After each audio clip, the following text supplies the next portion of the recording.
I was sitting with the Lord, as I always do every morning, and he gave me this analogy that made a lot of sense because sometimes I think I learn best in analogies.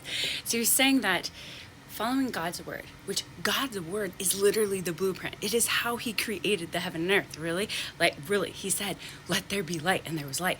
So God's word is literally not just word, it is creation. Same with us. When we speak words, they hold power because we have authority as children of God to create things. So we have to be careful with what we say.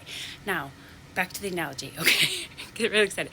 So, the way we do things, the way we say things, like throughout the Ten Commandments, really, it is the blueprint for us to stay in alignment with God because God is so pure.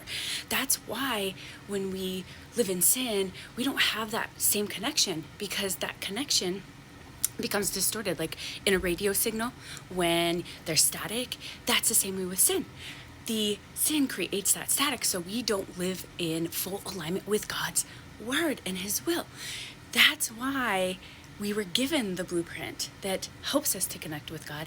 And when we stay in God's alignment, and it helps us to live out his will, which is in our fullest expression of ourselves.